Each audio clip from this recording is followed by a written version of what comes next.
तो आज तो वो टाइम आ गया जिसका आपको इंतजार था। काफी दिनों से स्टूडेंट की डिमांड थी, sir IC engine, IC engine, IC engine, IC engine हमको कहीं पे नहीं मिल रहा है। ठीक है, अन अकेडमी पर भी कुछ लोग पढ़े थे, बट हमारी टीम के द्वारा आईसी इंजन नहीं हो पाया था वहां पे कंप्लीट। और उसके बाद भी मैंने देखा कि अन अकेडमी का जो एसएससी जेई का जो सेगमेंट है वहां पर आईसी इंजन अवेलेबल नहीं है, वो डिटेल मैनर में अवेलेबल नहीं। अवेलेबल तो है बट वही कुछ कुछ टॉपिक है वो भी टाइम पास के लिए पढ़ा दिया गया था वहां पर। चलिए तो हम स्टार्ट करेंगे आज नया सब्जेक्ट, बहुत ही इंटरेस्टिंग सब्जेक्ट है, एग्जाम पॉइंट ऑफ व्यू से भी काफी ज्यादा इंपॉर्टेंट सब्जेक्ट है। ठीक है, और सबसे इंपॉर्टेंट बात कि ये जो सब्जेक्ट है काफी आसान है। अब आसान कैसे? क्योंकि यहाँ पर जो भी आप पढ़ेंगे उसको आप फिजिकली ऑब्जर्व कर सकते हैं। ठीक है, आप इंजन तो डेली लाइफ में देखते ही, तो आपको आसान लगेगा। और मैं आपको ये सब्जेक्ट, अगर आपको लगता है कि बहुत ही कठिन है, समझ में नहीं आता है, तो आप पढ़ेंगे तो आपको वैसे ही आसान लगने लग जाएगा ये सब्जेक्ट। ठीक है, चलिए तो देखिए आईसी इंजन कितनी ब्यूटी है मैकेनिकल इंजीनियरिंग की, कि आप सोचिए, खुद सोचिए कि अगर आईसी इंजन नहीं होते, इंजन नहीं होते, आपकी कल एग्जाम है, आपको जाना है, दिल्ली जाना है। ठीक है, सपोज आप बिहार में बैठे हैं, ठीक है, यूपी में है आप और आपको दूसरे स्टेट जाना है, एमपी में भोपाल में है, आपको इंदौर जाना है। आप सोचिए कि अगर ये इंजन्स नहीं होते तो कैसे मूव कर पाते हैं, कितना ज्यादा टाइम लगता। तो देखिए मैकेनिकल इंजीनियर ने जो दो इन्वेंशन किए ना, वो लाजवाब है। एक तो ये आईसी इंजन, और एक और मेरे को जो लगता है कि एयरक्राफ्ट, मतलब एयरक्राफ्ट में भी इंजन यूज होता है, बट एयरक्राफ्ट का जो प्रिंसिपल बताया राइट बंधुओं ने इन्वेंशन किया था ना एयरक्राफ्ट का, कि हवा में कैसे उड़ सकता है। आप सोचिए कि पक्षी उड़ते हैं तो लोगों ने देखा होगा यार ये पक्षी कैसे उड़ते हैं, तो फिर ऐसी मशीन बना दी कि वो खुद उड़ने लगती। तो सोचिए, इमेजिन कीजिए, हमको उसको पढ़ना कठिन लगता है, हम आईसी इंजन पढ़ते हैं, हमको पढ़ना कठिन लगता है, डिफिकल्ट लगता है, समझ में नहीं आता है, वर्किंग समझ में नहीं आती। आप सोचिए जिसने पहली बार इन्वेंशन किया, पहली बार सोचा होगा, पहली बार मशीन बनाई है कि वन फॉर्म ऑफ एनर्जी से अदर फॉर्म में कन्वर्ट कर रही है, यूजफुल वर्क दे रही है, प्लेन आपका हवा में उड़ रहा है, तो उसने तो बनाया, उसके पास तो पहले से कहीं थ्योरी अवेलेबल ही नहीं थी, तो कितना दिमाग लगाया होगा। तो देखिए बेटा, जो स्टूडेंट सोचते हैं कि सर हमको समझ में नहीं आता है, तो मेरे अकॉर्डिंग तो वो एक उनका बस बहाना है। अगर मेहनत करेंगे तो सब कुछ समझ में आएगा और सारे सब्जेक्ट बहुत आसान भी लगेंगे। चलिए हम टाइम वेस्ट ना करते हुए सेशन को आगे बढ़ाते हैं। तो once again I welcome you all and very good morning to all of you. बेटा एक चीज ध्यान रखें कि क्लास में टाइम पर आए। ठीक है, क्लास हमेशा टाइम पर ही स्टार्ट होगी, जो शेड्यूल रहेगा उसी पर। आपको बताया कि मेरी क्लासेस लेट नहीं होती। ठीक है, ये एक इंपॉर्टेंट पॉइंट है। और सेकंड इंपॉर्टेंट पॉइंट की नोट्स का बार बार आप पूछे ना। ठीक है, नोट्स आप साथ में बनाते हुए चले। ठीक है, हमारी एप्लीकेशन पर जो पहले हमने आईसी इंजन पढ़ाया था क्लासरूम के बच्चों को, उसकी पीडीएफ अवेलेबल है, तो अगर आप चाहो तो वो पीडीएफ डाउनलोड कर ले। ठीक है, अब उसी सीक्वेंस में मैं चलूंगा ऐसा जरूरी नहीं, बट ये मैं गारंटी ले रहा हूं कि वहां पर उस पीडीएफ में जितने भी टॉपिक्स है वो सारे कवर होंगे, इवन और एक्स्ट्रा टॉपिक आपको मिलेंगे। ठीक है, तो वो आप उससे रेफरेंस ले सकते हो। और सबसे बेटर तो यही रहेगा कि आप साथ साथ में नोट्स बनाते हुए चले। नोट्स अगर आप बनाएंगे तो ज्यादा दिमाग में रहेगा। ठीक है, आप हाथ से अगर लिखेंगे सुनने के बजाय, सुनने के साथ साथ अगर आप लिखेंगे तो वो ज्यादा टिकाऊ रहेगा। ठीक है, तो ये दो बेसिक पॉइंट है, आप लोग ध्यान रखें। नोट्स बनाने के लिए आप लगभग 200 पेजेस का रजिस्टर ले सकते हैं। ठीक है, लेटे लेटे ना पढ़े तो ज्यादा बेटर है। ठीक है, एक प्रॉपर सिटिंग अरेंजमेंट आप अपना बना ले हमेशा के लिए, कि वहीं पर मेरी जैसी क्लास स्टार्ट होगी वहां पर बैठकर मुझे पढ़ना है। ठीक है, पेन, आपका रजिस्टर, कैलकुलेटर और आपका पूरा पावर बैंक, जो भी आपका सिस्टम है, लाइटिंग वाइटिंग का अरेंजमेंट, आपको जो भी लगता है जरूरत की चीजें, पानी वगैरह सब साथ में लेके बैठे ताकि बार बार आपको उठना ना पड़े। ठीक है, कैलकुलेटर ढूंढने गए, क्या होता है कि उसमें दिक्कत आपको भी आएगी और फिर यहाँ पर भी दिक्कत आती है। क्लास ये क्या है कि यहाँ पर अगर कोई टॉपिक आगे निकल गया तो फिर आप वापस पूछते हो कि सर उसको वापस दोबारा से बता दीजिए, तो क्या होता है कि उसमें सारे बच्चे डिस्टर्ब होते हैं। तो एक बेसिक इंफॉर्मेशन है, आप लोग ध्यान रखें। ठीक है, रखेंगे तो आपका ही फायदा है, बाकी तो नुकसान तो किसी का नहीं। चलिए, तो सेशन को हम आगे बढ़ाते हैं और यहाँ पर मैं देख लेता हूँ किसी का कुछ कमेंट्स है, काम का तो नहीं। तो यहाँ पर अमन बोल रहे हैं सर टाइमिंग 12 से हो सकता है कि बेटा टाइमिंग का ऐसा कुछ नहीं, टाइमिंग 12 से हो सकता है, 1 से हो सकता है, कोई कल से बोलेगा 5 बजे से हो सकता है। तो टाइमिंग का जो इशू है वो आप अपने अकॉर्डिंग सोल्व करें। ठीक है, टाइमिंग जो होगा वो मेरे अकॉर्डिंग होगा। ठीक है, टाइमिंग जो होगा हमारे इंस्टीट्यूट के अकॉर्डिंग होगा, जो मैनेजमेंट डिसाइड करेगा उसके अकॉर्डिंग होगा, क्योंकि यहाँ पर सभी बच्चों के अकॉर्डिंग हम नहीं चल सकते। चलिए, तो हम स्टार्ट करते हैं। यहाँ पर बहुत ही इंटरेस्टिंग सब्जेक्ट है, that is the IC engine. ठीक है, आप लोगों ने पहले जब आप कॉलेज में थे, मे भी कुछ स्टूडेंट अभी भी कॉलेज में होंगे, सेमेस्टर में पढ़ा होगा आईसी इंजन, और मे भी हो सकता है पहले भी खुद से भी पढ़ा होगा। बट देखिए, आप ये जो आईसी इंजन पढ़ेंगे ना, मैं आपको बता रहा हूं कि टोटली आपको फील आने वाली है, बहुत मजा आने वाला है, मेरी गारंटी। मैं जो भी सब्जेक्ट पढ़ाता हूं आपको ये बोलता हूं कि ये आपका एट द एंड आपका one of the best subject बन जाएगा। तो आप इसी तरह से रेगुलर रहना आपको पड़ेगा, ये मैं आपको बोल रहा हूं। अगर आप क्लास अटेंड नहीं करते हैं तो फिर मैं सब्जेक्ट बीच में भी रोक सकता हूं। ठीक है, ये चीज मैं आपको पहले ही क्लियर कर बता रहा हूं। ठीक है, आपका जो नेट का इशू है कि सर नेट यहाँ पर डेटा ज्यादा लगता है, तो वो अपने अकॉर्डिंग सोल्व करें। ठीक है, घर में और भी मोबाइल होंगे, ऐसा ही नहीं कि एक ही मोबाइल है। ठीक है, उनका मोबाइल भी ले, पापा भी देख, पढ़ाई के नाम पे सब दे सकते हैं, पढ़ाई के नाम पे आपको पैसे भी दे सकते हैं रिचार्ज कराने की। ठीक है, तो वो अपने अकॉर्डिंग मैनेज करें। क्लास लाइव देखेंगे तो ज्यादा फायदा होगा, मैं आगे बता रहा हूं। ठीक है, आप किसी का भी फोन ले ले, घर में एक एक्स्ट्रा फोन ले ले। क्लियर? चलिए, तो अब अगली बात से इस बारे में बात नहीं करेंगे कि सर हम लाइव नहीं देख सकते हैं, हमारा डेटा खत्म हो जाता है। क्लासेस जो होगी वो मैं आपके जनरली 2 आवर्स की रखूंगा अभी, ताकि आपका डेटा खत्म ना। ठीक है, धीरे धीरे जैसे जैसे आपको लगेगा कि हाँ सर हमने अरेंजमेंट कर लिया, कोई बोलेगा तो मैं क्लासेस का टाइमिंग और भी बढ़ा सकता हूँ। तो आईसी इंजन की अगर मैं बात करूं तो यहाँ पर ये वाला जो सब्जेक्ट है हम क्यों पढ़ रहे हैं, तो आप सभी लोगों को पता है कि सब्जेक्ट हम जो भी पढ़ते हैं हमको तो एग्जाम निकालना होता है, हमको तो कोई पीएचडी करने की जरूरत नहीं है इसमें। तो एग्जाम पॉइंट ऑफ व्यू से ही मैं बात करूंगा, सारे टॉपिक यहाँ पे जो मैं कवर कराऊंगा एग्जाम पॉइंट ऑफ व्यू से ही कराऊंगा। ठीक है, तो सबसे पहले हम यहाँ पर देख लेते हैं कि अलग अलग एग्जाम में इस सब्जेक्ट का क्या वेटेज है। It is the application part of thermodynamics. Thermodynamics के बेसिक कॉन्सेप्ट आप लोगों को पता होंगे, ऐसी मैं आशा करता हूं। और अगर नहीं भी पता है, अगर आप पहली बार आईसी इंजन पढ़ने आ रहे हो तो डोंट वरी, वो भी आपको समझ में आ जाएगा, उसमें कोई चिंता की बात नहीं। Clear?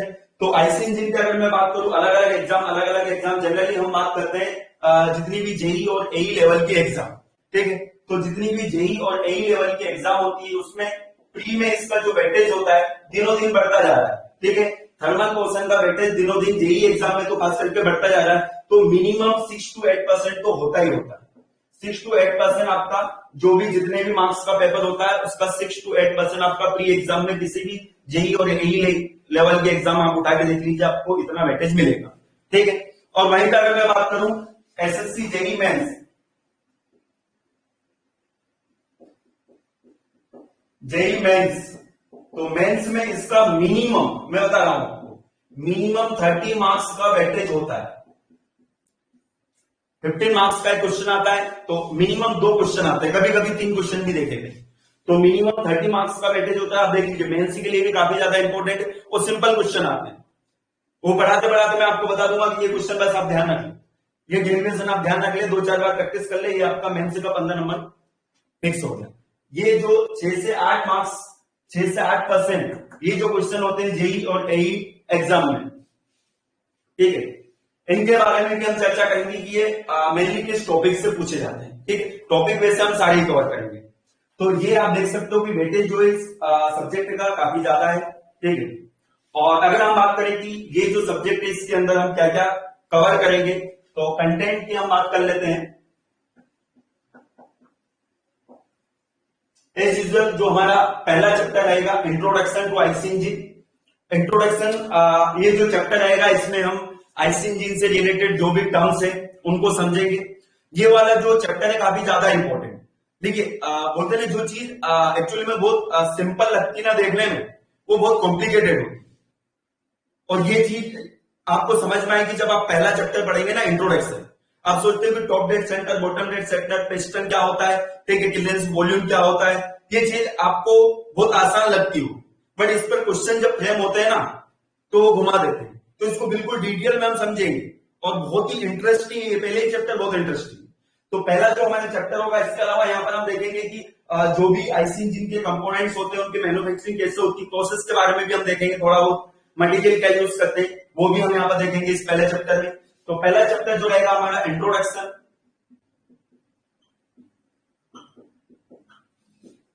Of IC engine, clear. Second जो चैप्टर रहेगा that is air standard cycle. Air standard cycle यहां पर देखिए, ये वाला चैप्टर तो गजब की है, मजेदार चैप्टर। आईसी इंजन की ब्यूटी स्टार्ट होगी इस चैप्टर से, आपको मैं बता दूं। और इतना मजा आने वाला है कि आप सोचोगे कि आप फील कर पाओगे कि हाँ यार ये एयर स्टैंडर्ड साइकिल हम पढ़ने की जरूरत क्यों पड़ी। क्या एयर से कोई इंजन चलता है क्या? आपने देखा है क्या कभी? नहीं। पर ये एयर स्टैंडर्ड साइकिल फिर पढ़ने की जरूरत। हमारे इंजन तो में तो पेट्रोल डालते हैं, एलपीजी डालते हैं, डीजल डालते हैं, तो ये एयर स्टैंडर्ड साइकिल पढ़ने की क्यों जरूरत पड़ी? तो यहीं से स्टार्ट होगा रियली में आपका आईसी इंजन का ब्यूटी। तो एयर स्टैंडर्ड साइकिल में मेनली हम 3 साइकिल पढ़ेंगे। पहला जो साइकिल रहेगा हमारा that is the auto cycle, diesel cycle, and third one is dual cycle. आप साथ साथ में नोट करते हुए चलें। तो सेकंड चैप्टर हमारा air standard cycle, third chapter जो रहेगा हमारा एक्चुअल साइकिल। एक्चुअल साइकिल मतलब एयर से तो कोई हमारा इंजन चलता नहीं, फ्यूल की जरूरत होती, तो एक्चुअल में हमारा साइकिल क्या हो, कैसे वर्क करता है और एयर स्टैंडर्ड साइकिल से किस तरह से अलग होता है, तो वो सारी चीजें हम यहां पर देखेंगे थर्ड चैप्टर में। उसको हम बोलते हैं fuel air cycle, fuel plus air cycle ऐसे भी बोल सकते हैं, ठीक है। यहां पर पूरा कंबशन देखेंगे कि सिलेंडर के अंदर किस तरह से कंबशन होता है, अलग अलग जब अलग अलग फ्यूल यूज करते हैं तो किस तरह से वहां पर इफेक्ट करते हैं, वो सारे performance parameter everything will be seen in this chapter. ये चैप्टर जो रहेगा आपका सबसे बड़ा चैप्टर रहेगा पूरा आईसी इंजन का, ठीक है। फोर्थ जो चैप्टर रहेगा हमारा two stroke and four stroke, SI and CI engine, two stroke and four stroke, SI and CI engine, ठीक है। इसमें भी हम देखेंगे कि क्या डिफरेंस होता है एसआई और सीआई इंजन में, टू स्ट्रोक इंजन कहां पर यूज होते हैं, फोर स्ट्रोक इंजन कहां पर यूज होते हैं। अच्छा कोई मुझे बताएगा टू स्ट्रोक इंजन का एप्लीकेशन आपने कहीं पे देखा आजकल टू स्ट्रोक इंजन यूज होता है? चलिए अगर किसी को पता है तो कमेंट बॉक्स में कमेंट करके मुझे बताएं। उसके बाद में फिर हमारा जो चैप्टर रहेगा फ्यूल एंड लुब्रिकेंट्स। कौन कौन से फ्यूल्स हम यूज करते हैं, उनकी क्या प्रॉपर्टीज होती है, फ्यूचर्स फ्यूल कौन कौन से हो सकते हैं, कौन सा लुब्रिकेंट हम यूज करते हैं, क्या प्रॉपर्टीज होती है, कैसे लुब्रिकेशन होता है इंजन के अंदर, वो सारी चीजें हम यहां पर देखेंगे इस फिफ्थ चैप्टर में, ठीक है। उसके बाद में सिक्स चैप्टर जो रहेगा हमारा दैट इज कार्बोरेटर, ठीक है। एक चीज मैं आपको पहले बता दूं कि कार्बोरेटर एसएससी जेईई के सिलेबस में मेंशन नहीं है, बट यहां पर मैंने आपको पहले बताया कि यहां पर जो मैं पढ़ाऊंगा वो लगभग आपके ऑल इंडिया की सारी एग्जाम को कवर कर लेंगे, ठीक है। ये पहली क्लास है तो आपको लग रहा होगा कि सर यहां पर इतनी सारी चीजें बताने के बजाय आप तो पढ़ाना स्टार्ट करो। मे भी कुछ स्टूडेंट थोड़ा और स्मार्ट होते हैं, बट बेटा आपको एक चीज समझ में आना चाहिए कि हम किस मैनर में, ठीक है। आपको पता है कोई भी मूवी देखते तो मूवी डायरेक्टली स्टार्ट नहीं हो जाती, ठीक है। क्लिप्स आती है ना, पहले उसका ट्रेलर आता है ना, ये ट्रेलर है कि इस मूवी के अंदर क्या क्या होगा, तो थोड़ा पेशेंस रखें, ठीक है। जो आप सोचते हो ये कब आएगा, वो टॉपिक कब आएगा, सारे आ जाएंगे, ठीक है। पेशेंस अगर आपने रखा तो ये सब्जेक्ट आपका बहुत ही अच्छा हो जाएगा, ये चीज मैं आपको बता। चलिए सिक्स जो चैप्टर रहेगा हमारा कार्बोरेटर।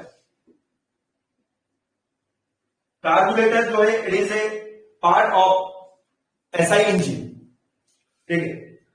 तो यहां पर जब एसआई इंजन पढ़ेंगे वहां पर भी हम देखेंगे, एसआई और सीआई इंजन में जब डिफरेंस देखेंगे वहां पर भी हम थोड़ा बहुत देखेंगे कार्बोरेटर के बारे में। बट अलग से हम कार्बोरेटर भी पढ़ेंगे कि कार्बोरेटर की एक्चुअल में वर्किंग कैसे होती है।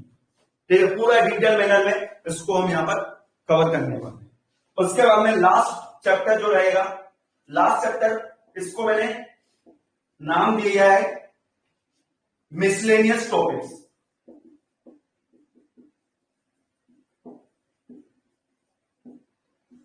मिसलेनियस टॉपिक्स में आपके जितने भी बचे कुछ, आप भी कुछ एक्स्ट्रा टॉपिक अगर आप मेरे को बता दोगे सर वो वाला टॉपिक भी कवर कर दीजिए, तो वो भी यहां पर मैं कवर कर दूंगा। इसमें आपका टर्बो चार्जिंग क्या होता है, सुपर चार्जिंग क्या होता है, everything will be covered in this last topic. ठीक है, तो आप देख सकते हो कि यहाँ पर ये जो सिलेबस मैंने यहाँ पर मेंशन किया है, इट कवर्स जनरली सारी एग्जाम को ये कवर कर रहा है ऑल इंडिया की। ठीक है, एग्जाम पॉइंट ऑफ व्यू से ये जो सब्जेक्ट है ये भी आप देख सकते हो कि इंपॉर्टेंट है। आई थिंक कि मैंने यहाँ पर जब तक लिखा है उतने टाइम में आपने नोट भी कर लिया होगा। ठीक है, तो क्या इस बोर्ड को मैं रब कर सकता हूं क्या? पुराने बाइक्स में होता है, ओके, मोटरसाइकिल में होता है, मोपेड में होता है। अच्छा, वॉइस ब्रेक हो रही है, दो लोगों का कहना है वॉइस ब्रेक हो रही है। बेटा वॉइस देखिए, अब थोड़ा सा आपको मैनेज करना पड़ेगा। वॉइस ब्रेक तो नहीं हो रही होगी क्योंकि टेस्टिंग हमने भी करी। मे भी हो सकता है कि थोड़ा सा वाइब्रेशन आ रहा हो। ठीक है, तो आप एक काम करें, वॉल्यूम स्लो करें, ईयरफोन लगाएं और उससे क्लास अटेंड करें, तो कोई प्रॉब्लम नहीं है। ठीक है, चलिए, तो आप लोगों ने जो आंसर दिया है टू स्ट्रोक इंजन का, ठीक है, सही है, आपके स्टूडेंट का काफी स्टूडेंट का सही, स्कूटर में मोबाइल में यूज होता है। बट मैं ये वाला आंसर चाहिए, मुझे ये वाला आंसर चाहिए था कि टू स्ट्रोक इंजन सीप्स में यूज होती है। वही कि जनरल थिंग्स सभी को पता होती है। सीप्स पता है, इतने बड़े बड़े जहाज टाइटेनिक, वहां पर ये टू स्ट्रोक इंजन यूज होता है। अभी भी जितने भी सीप्स होते हैं ना उसमें टू स्ट्रोक इंजन यूज होता है। तो टू स्ट्रोक इंजन नहीं पढ़ते जनरली, डिटेल में नहीं पढ़ते।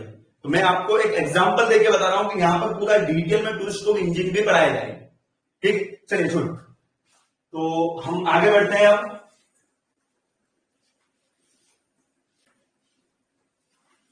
देखिए आईसी इंजन क्या है, उसको समझने से पहले यहां पर हम ये जानेंगे कि एक्चुअल में इंजन क्या होता है। एक्चुअल में इंजन क्या होते हैं, तो इंजन की डेफिनेशन तो आप लोगों को भी पता होगा। ठीक है, वही डेफिनेशन है, डेफिनेशन में कोई चेंज होने वाला नहीं है। Engine is a device which convert one form of energy into a useful one. Into a useful one. This useful one is very important. ठीक है, तो अगर मैं बात करूं इंजन की,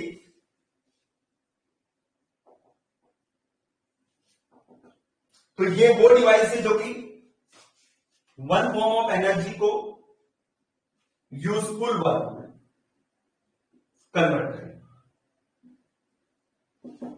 ठीक, और यूजफुल वर्क आप लोगों को पता है, थर्मोडाइंस आप अच्छे से पढ़ चुके। ठीक, अब ये वन फॉर्म ऑफ एनर्जी जो है ना, ये एनर्जी कुछ भी हो सकती है। ये एनर्जी आपकी सोलर एनर्जी हो सकती है, न्यूक्लियर एनर्जी हो सकती है, फ्यूल की केमिकल एनर्जी हो सकती है। ये एनर्जी कुछ भी हो सकती है। इस एनर्जी को अगर यूजफुल वर्क में कन्वर्ट कर रहा है कोई डिवाइस, तो उस डिवाइस को हम क्या बोलेंगे, इंजन बोलेंगे। Is it clear? अब आप लोगों ने एक टर्म और सुनी होगी, इंजन क्या हो गया, एक जनरल वर्ड हो गया। इंजन क्या हो गया, एक जनरल वर्ड हो गया। आप कुछ इनपुट दे रहे हो, वो आउटपुट में कन्वर्ट कर रहा है। ठीक है, आपने थ्योरी ऑफ मशीन में भी पढ़ा, एक मैकेनिज्म खुद ब खुद एक इंजन, एक तरह से वहां पर आपने एक लिंक को टाली किया तो वहां पर आउटपुट आपको देखने को मिलेगा, तो वो भी अपने आप में क्या है, एक इंजन। ठीक है, बट हम हर तरह के इंजन की यहां पर बात नहीं करेंगे। हम हर तरह के इंजन की यहां पर बात नहीं करेंगे। हम बात करेंगे हीट इंजन। हम बात करेंगे यहां पर किस तरह के इंजन की, हीट इंजन की। तो what is difference between heat engine and engine, तो डिफरेंस नहीं, हीट इंजन जो है इंजन का ही पार्ट है, हीट इंजन इंजन का ही पार्ट है। अब हीट वर्ड कब आता है? हीट क्या है आपका? Thermal energy. हीट क्या है? Thermal energy. तो आप सोचिए कि सपोज आपके पास एक फ्यूल है, क्या है? फ्यूल। अब फ्यूल में आपका क्या हो सकता है? फ्यूल में आपका केरोसिन हो सकता है, पेट्रोल हो सकता है, डीजल हो सकता है, कोयला हो सकता है, ठीक है, कुछ भी हो सकता है। ये फ्यूल है, इस फ्यूल की हम क्या करा रहे हैं? बर्निंग करा रहे हैं। बर्निंग का मतलब क्या? ये जो फ्यूल है इसकी ऑक्सीजन के साथ रिएक्शन करा रहे हैं। अब रिएक्शन मतलब क्या होता है? रिएक्शन हो रही है, रिएक्शन हो रही है मतलब यहां पर ये जो फ्यूल है इसका कुछ केमिकल कंपोजिशन होगा। ये तो नो, फ्यूल मतलब जनरली क्या होता है? हाइड्रोकार्बन्स। फ्यूल मतलब क्या होता है? हाइड्रोकार्बन्स होते हैं। तो ये हाइड्रोकार्बन्स ऑक्सीजन से कंबाइन होंगे। तो जब भी ये O2, H2, N2 ये ऐसे टर्म आप देखते हो तो ये कहां पर आती है? ये इसका मतलब क्या है? ये क्या हो रहा है? इनकी केमिकल रिएक्शन हो रही है। फ्यूल और ऑक्सीजन के बीच में क्या हो रहा है? केमिकल रिएक्शन हो रही है। तो जब भी केमिकल रिएक्शन होगी हाइड्रोकार्बन और ऑक्सीजन की, तो वहां पर आपको बाई प्रोडक्ट में क्या क्या मिलेगा? बाई प्रोडक्ट में आपको मिलेगा CO2 plus H2O plus heat. क्यों? This chemical reaction is exothermic. This chemical reaction is exothermic. What is exothermic? Exothermic वो रिएक्शन होती है जहां पर हीट क्या होती है? लिबरेट होती है। हीट क्या होती है? जनरेट होती है। ठीक, तो यहां पर जब भी फ्यूल और ऑक्सीजन के बीच में केमिकल रिएक्शन होगी तो वो एक एक्सोथर्मिक रिएक्शन होगी, और एक्सोथर्मिक रिएक्शन में आपको क्या मिलेगा? This heat. अब अगर इस हीट को हम यूटिलाइज कर रहे हैं, इस हीट को यूटिलाइज कर रहे हैं to develop useful work, to develop useful work, then ये जो डिवाइस है जो इस हीट को यूजफुल वर्क में कन्वर्ट करेगा, that is known as heat engine. इसीलिए तो हीट हीट हीट, अरे तो ये हीट को ही तो कन्वर्ट कर रहा है, इसीलिए तो उसको बोलते हैं हीट इंजन। और अब ये हीट क्या हो गई मेरे लाल? हीट हो गई थर्मल एनर्जी। Thermal energy. और यहां पर ये फ्यूल के पास कौन सी एनर्जी थी? फ्यूल के पास थी केमिकल एनर्जी। तो हीट इंजन क्या हो गया? हीट इंजन को कैसे डिफाइन करेंगे? ये वो डिवाइस है जो फ्यूल की केमिकल एनर्जी को हीट एनर्जी, थर्मल एनर्जी में कन्वर्ट करता है। Consequently this energy is converted into A useful work. और इंजन का मतलब क्या हो गया? इंजन एक ऐसा डिवाइस है जो कि वन फॉर्म ऑफ एनर्जी को यूजफुल वर्क में कन्वर्ट करता है। अब वो वन फॉर्म ऑफ एनर्जी के बारे में कुछ नहीं बताया गया, वो कोई सी भी एनर्जी हो सकती है, पर हीट इंजन में स्पेसिफाई किया गया है कि वो वन फॉर्म ऑफ एनर्जी जो होगी वो फ्यूल की केमिकल एनर्जी होगी, वो कन्वर्ट होगी आपकी थर्मल एनर्जी में, देन वो कन्वर्ट होगी आपकी यूजफुल वर्क। क्लियर? चलिए तो जल्दी से डेफिनेशन लिखेंगे सभी स्टूडेंट इंजन की। सबसे पहले इंजन की डेफिनेशन लिखेंगे। It is a device, it is a device which converts one form of energy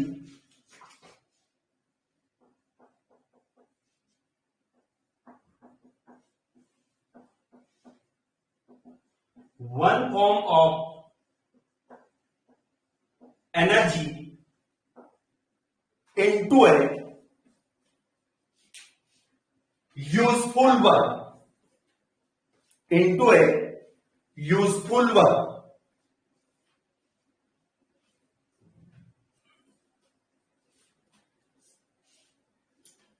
लिखा आप लोगों ने?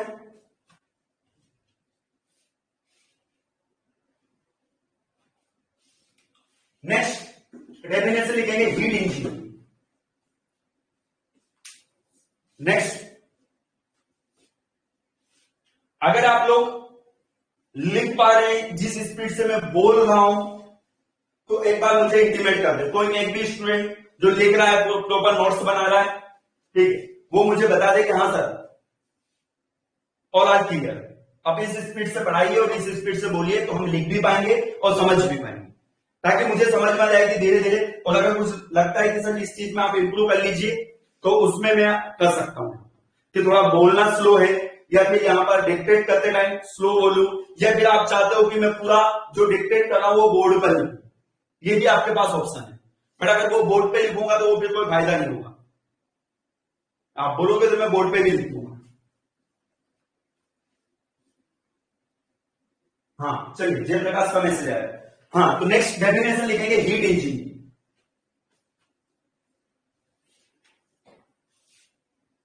Heat engine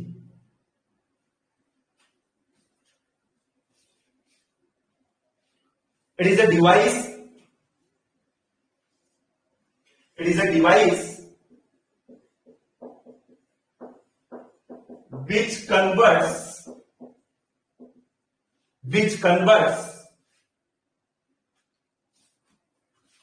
chemical energy of fuel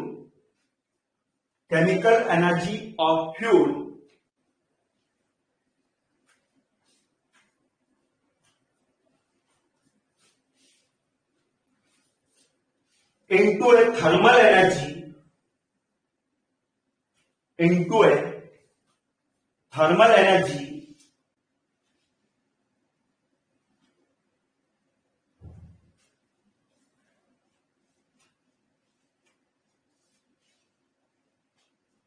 consequently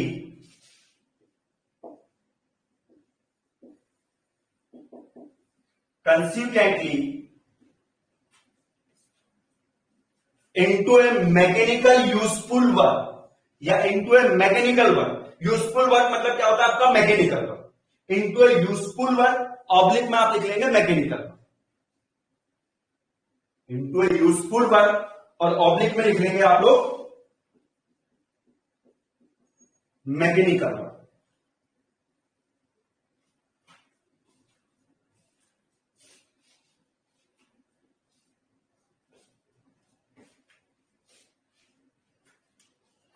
okay, तो आई होप कि आप लोगों को डेफिनेशन क्लियर हो गई होगी। ठीक है, अच्छा, ये जो फ्यूल है ऑक्सीजन से केमिकल रिएक्शन कर रहा है, इस प्रोसेस को हम क्या बोलते हैं? कंबशन।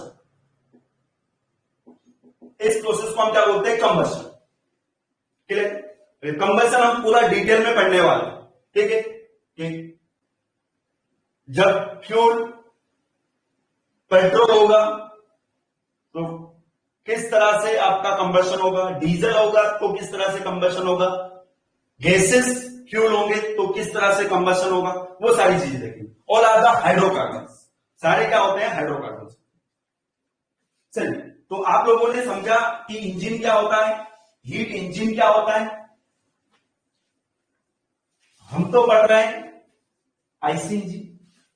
अभी आईसी इंजन क्या है?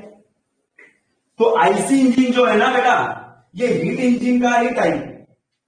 हीट इंजन को ब्रॉडली दो कैटेगरी में डिवाइड करते हैं। हीट इंजन को ब्रॉडली दो कैटेगरी में डिवाइड करते हैं। One is IC engine and other is EC engine. IC stand for internal combustion engine, EC stand for external combustion engine. Clear? तो क्लासिफिकेशन में बाद में बताऊंगा आपको, पहले हम ये देख लेते हैं कि आईसी इंजन क्या होता है और ईसी इंजन क्या होता है। ठीक है, तो नेक्स्ट हेडिंग डालेंगे आप, या एक पॉइंट बनाकर लिखेंगे, heat engine is broadly classified into, heat engine broadly classified into, broadly मतलब मोटे मोटे तौर पर, ऐसे तो बहुत तरीके से हम इसको क्लासिफाई कर सकते हैं, बट मोटे मोटे तौर पर। ठीक है, तो ये दो तरह के होते हैं, one is internal combustion engine, in short में इसको बोलते हैं IC engine, and second one is external combustion engine.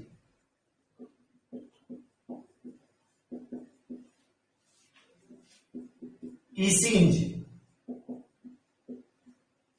बहुत ही ब्यूटीफुल सब्जेक्ट है। चलिए, तो आईसी इंजन क्या होता है?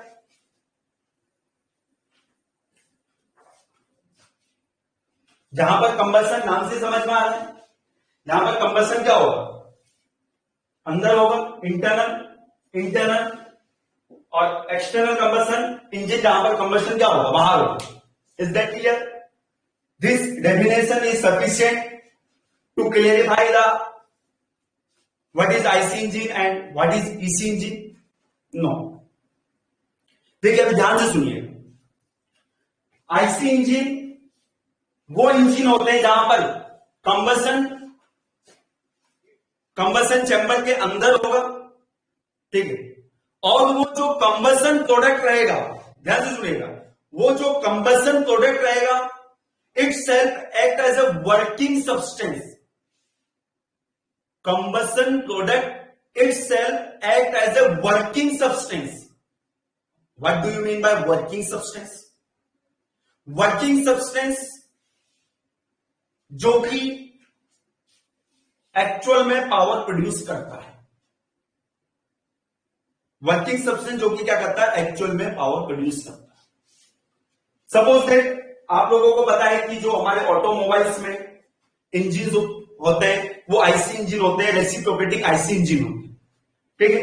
पहले समझ लीजिए, लिखवा मैं बाद में दूंगा, ठीक है। इधर ही सभी लोग फोकस करें। आईसी इंजन क्या होता है ये हम समझ लें, ठीक है।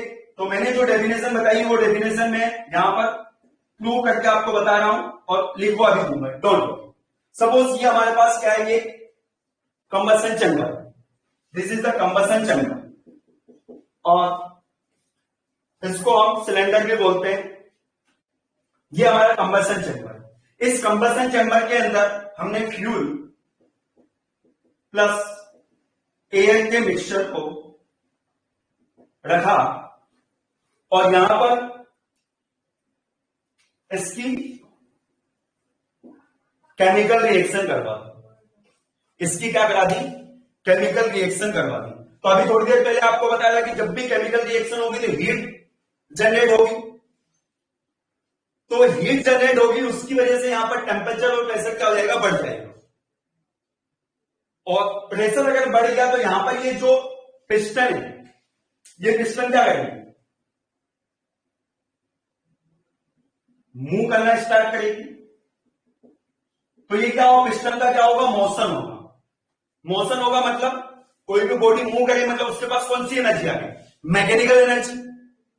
तो देखिए बेटा, यहां पर क्या हो रहा है कि ये जो कंबशन है ये इस कंबशन चैम्बर के अंदर हुआ, और यही जो कंबशन का प्रोडक्ट है, यही कंबशन का जो प्रोडक्ट है, वो जो थर्मल एनर्जी, उसी की वजह से यहां पर ये पिस्टन क्या होने लगी? डिस्प्लेस होने लगी। ये वो जो थर्मल एनर्जी है वो कन्वर्ट होने लगी किसमें? Mechanical work. तो ये कंबशन प्रोडक्ट जो है itself work as a working substance.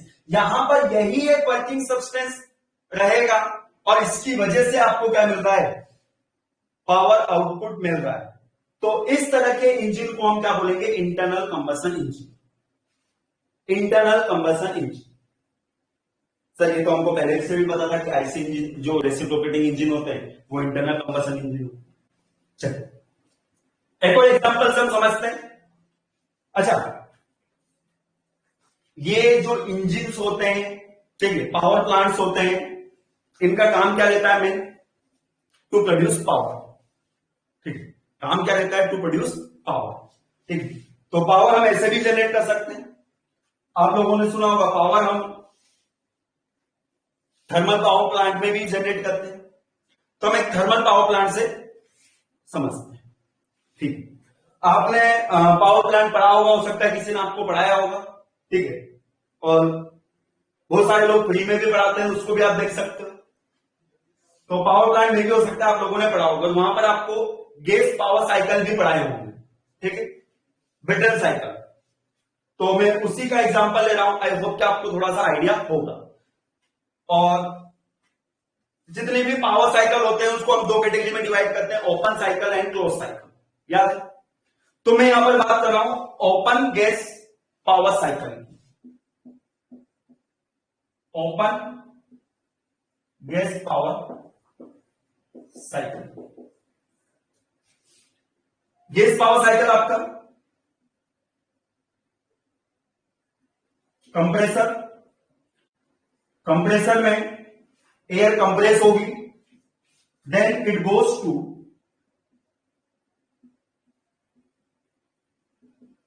Combustion chamber, then this product, ये जो कंबसन चैम्बर का जो प्रोडक्ट रहेगा ये जाएगा आपका कहां पर, गैस टरबाइन।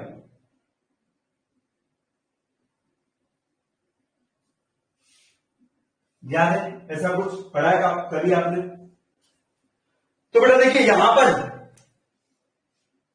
ये जो इंजन बन रहा है और ये क्या है कि इंजन ही है जिससे आपको क्या मिल रहा है, पावर मिल रहा है।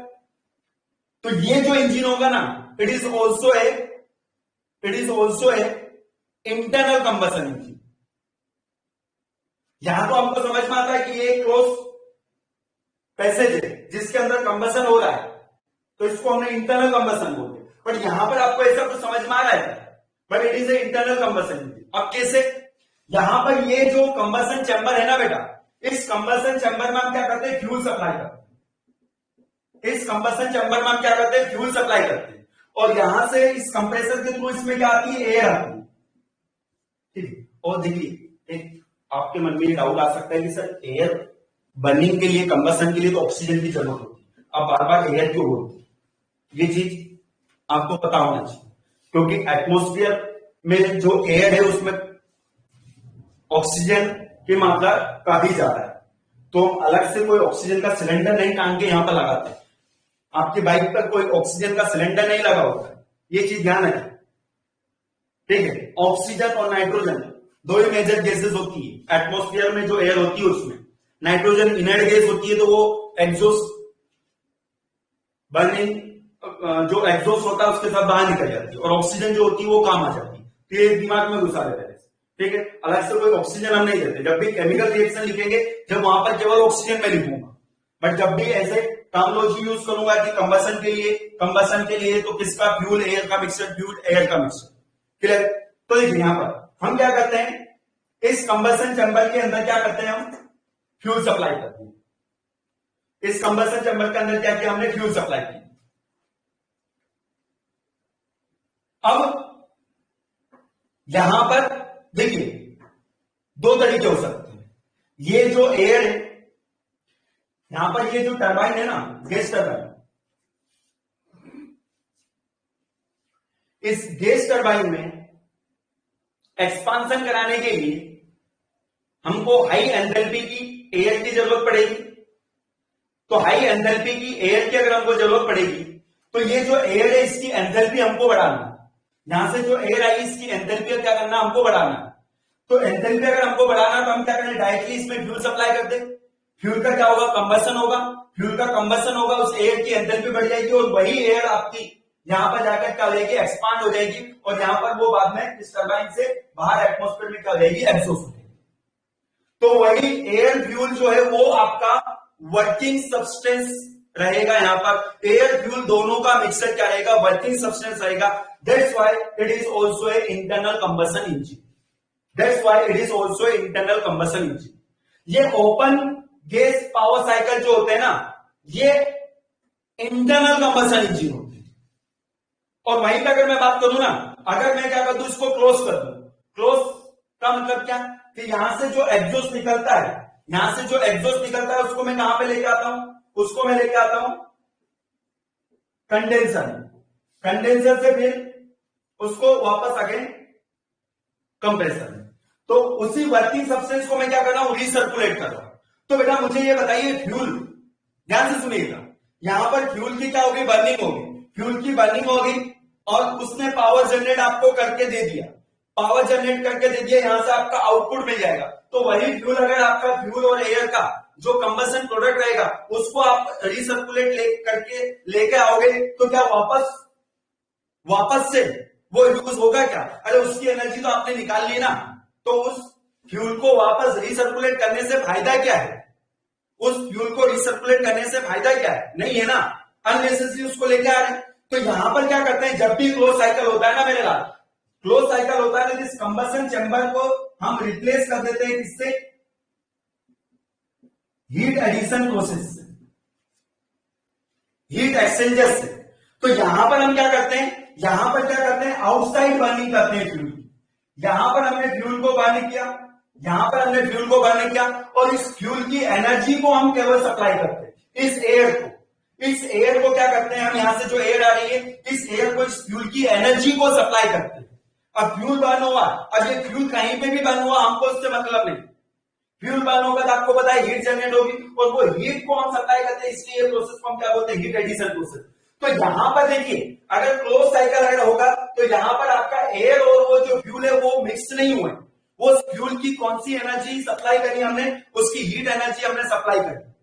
तो यहां पर वर्किंग सब्सटेंस जो है, वर्किंग सब्सटेंस केवल क्या रहेगा, आपका एयर रहेगा, वर्किंग सब्सटेंस केवल क्या रहेगा, एयर रहेगा मेरे लाल। तो यहां पर ये जो साइकिल होगा ना, ये जो इंजन होगा ना, it is known as external combustion engine. I hope कि आप लोगों को बिल्कुल क्लियर हो गया होगा what is internal combustion engine and what is external combustion engine. In short एक बार और मैं बता रहा हूं, ध्यान से आंख बंद करके सुनिए। इंटरनल कंबशन इंजन वो इंजन है, इंटरनल कंबशन इंजन वो इंजन है जहां पर फ्यूल की जो बर्निंग होगी वो आपका कंबशन चैम्बर के अंदर होगी और साथ साथ मोस्ट इंपोर्टेंट पॉइंट इज कि वो जो फ्यूल होगा, वो जो कंबशन प्रोडक्ट होगा, itself act as a working substance. वही आपका वर्किंग सब्सटेंस मतलब वही आपका यूजफुल वर्क में चेंज हो। और यहां पर एक्सटर्नल कंबशन इंजन, यहां पर एक्सटर्नल कंबशन इंजन में फ्यूल अलग बर्न हो रहा है, फ्यूल की हम केवल क्या कर रहे हैं, एनर्जी ले रहे हैं और उसको हम दे रहे हैं वर्किंग सब्सटेंस को, और वर्किंग सब्सटेंस आपका एक्सपांड होगा इस टरबाइन में, देन आपको क्या मिलेगा, पावर आउटपुट। तो इसलिए इसको बोलते हैं अपन का एक्सटर्नल कंबशन इंजन। एक और एग्जांपल मैं आपको देकर बताता हूं, स्टीम पावर प्लांट आपने पढ़ा होगा, स्टीम पावर प्लांट के कंपोनेंट्स थोड़ा तो आपको पता ही होगा, बॉयलर, बॉयलर के बाद में स्टीम जाती है कहां पर, स्टीम टरबाइन में, देन ये स्टीम आती है कंडेंसर में, कंडेंसर से आपका लगा होता है पंप, पंप से वापस चला जाता है कहां पर, बॉयलर। तो देखिए यहां पर वर्किंग सब्सटेंस कौन होता है, स्टीम पावर प्लांट में वर्किंग सब्सटेंस कौन होता है, वाटर होता है आपका, ठीक है। अब यहां पर क्या करते हैं, बॉयलर के अंदर हम क्या करते हैं, स्टीम में कन्वर्ट करते हैं वाटर, वाटर को कन्वर्ट करते हैं स्टीम में। अब वाटर को स्टीम में कन्वर्ट कैसे करते हैं, यहां पर क्या करते हैं, बॉयलर के अंदर कुछ फ्यूल सप्लाई करते हैं और उस फ्यूल की थर्मल एनर्जी, वो फ्यूल की हम केमिकल रिएक्शन कराते हैं किससे, ऑक्सीजन से, और उसकी जो थर्मल एनर्जी वो हम सप्लाई करते हैं किसको, वाटर। और वो वाटर जो होता है वो एक्सपांड होता है आपका स्टीम टरबाइन में, वो वाटर जो है वो एक्सपांड होता है, ना कि वो फ्यूल और वाटर का मिक्सचर एक्सपांड होता है।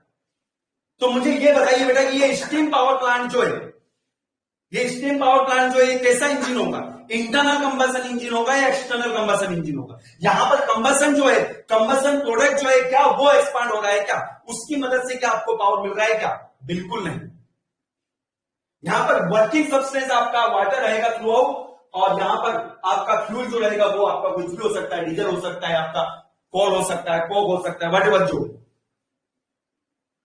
तो आई होप कि आप लोगों को ये चीज क्लियर हो गई होगी, what is internal combustion engine and what is external combustion engine. External combustion engine में आपका जो कंबशन प्रोडक्ट होता है वो आपका ड्राइविंग फोर्स नहीं होता है, कंबशन प्रोडक्ट जो होता है वो ड्राइविंग फोर्स नहीं होता है to generate the power, but यहां पर इंटरनल कंबशन इंजन में combustion product itself act as a driving force. चलिए सबसे पहले डेफिनेशन लिखेंगे, अब देखिए, चलिए वो डेफिनेशन में लिखो। अब देखिए यहां पर हम साथ साथ में कंपैरिजन भी कर सकते हैं, साथ साथ में हम कंपैरिजन भी कर सकते हैं इंटरनल और एक्सटर्नल कंबशन इंजन। अच्छा, ये जो ओपन साइकिल है, ओपन गैस टरबाइन अभी मैंने बताया था, इसको अभी क्लोज कर दिया, तो इसको मैंने ओपन कर दिया। ओपन का मतलब क्या कि इसको हमने क्या कर दिया, ओपन एटमोस्फियर में। ओपन इस नाम इसलिए एटमोस्फियर प्रेशर पे क्या कर दिया है, इस कंबशन प्रोडक्ट को एग्जॉस्ट करा दिया। और कारण भी है, ऐसे थोड़ी क्लोज साइकिल बना दो, ओपन साइकिल बना दो, जो इच्छा हो वो बना दो। अरे ऐसे थोड़ी है, अगर आपने यहाँ पर इसको इंटरनल कंबशन इंजन बनाया ना, तो यहाँ पर आपको एग्जॉस्ट कराना ही पड़ेगा। अरे इसको दोबारा से यहाँ पर लाके क्या करोगे, अरे जब एनर्जी नहीं बचेगी उस फ्यूल में तो उसको दोबारा से रिसर्कुलेट करके क्या करोगे।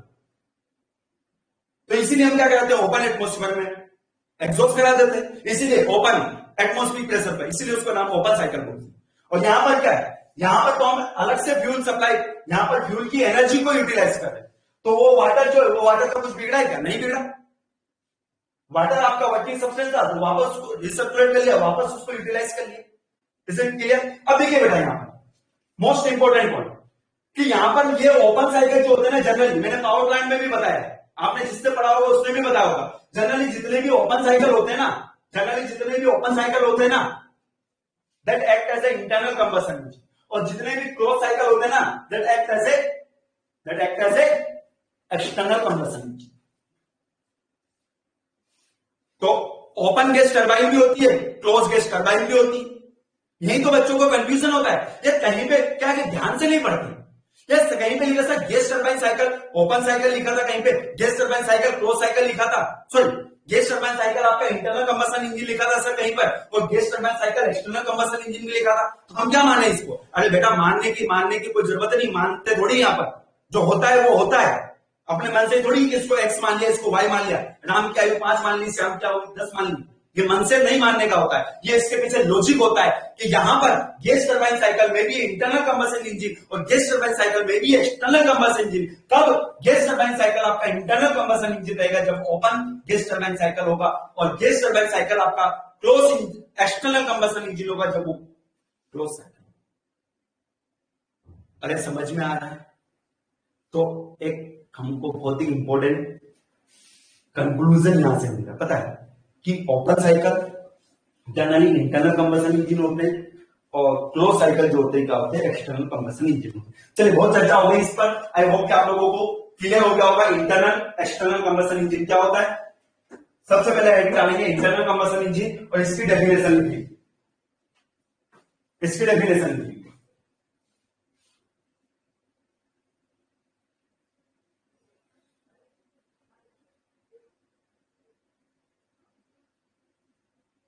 जयप्रकाश बोल रहे सर बार बार रिकनेक्ट हो रहा है और आपका आवाज ब्रेक हो रहा है और आप रुक गए हो, क्या ये प्रॉब्लम सभी के साथ आ रही है क्या।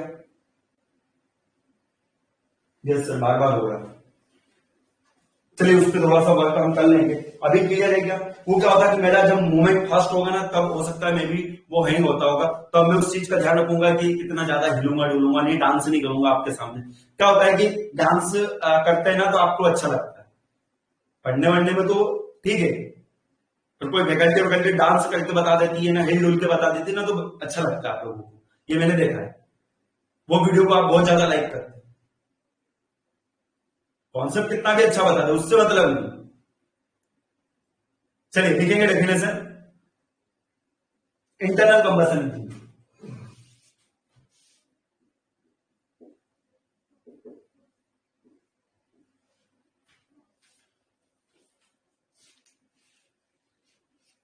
ये बात हवा में उड़ रही होगी जिन स्टूडेंट ने पावर प्लांट नहीं पढ़ा, इसलिए बोलता हूं थोड़ा बहुत नॉलेज सबका होना चाहिए। देखेंगे when the combustion take place,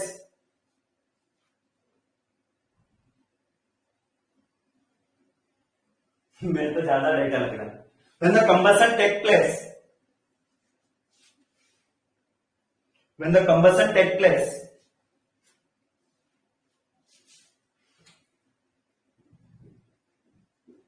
inside the combustion chamber, inside the combustion chamber and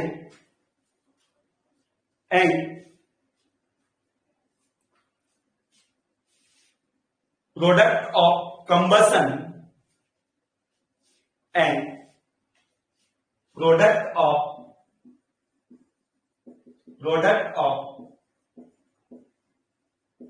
combustion itself act as working substance itself act as working substance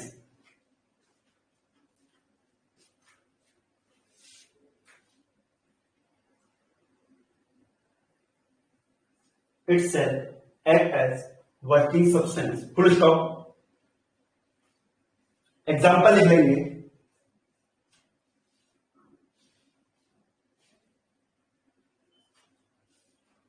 automobiles diesel and petrol engine वो internal combustion engine होते हैं जो हमारे automobiles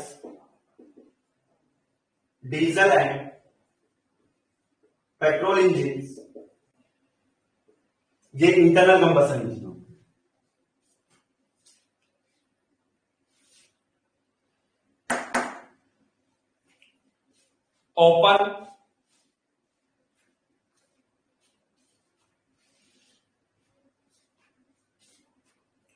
open gas power cycle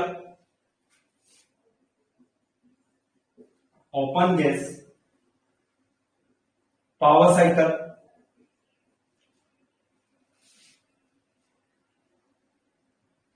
इसके अलावा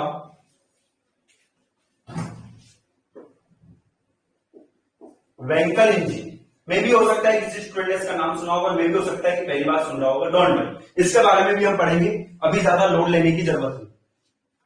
vehicle engine it is internal combustion engine,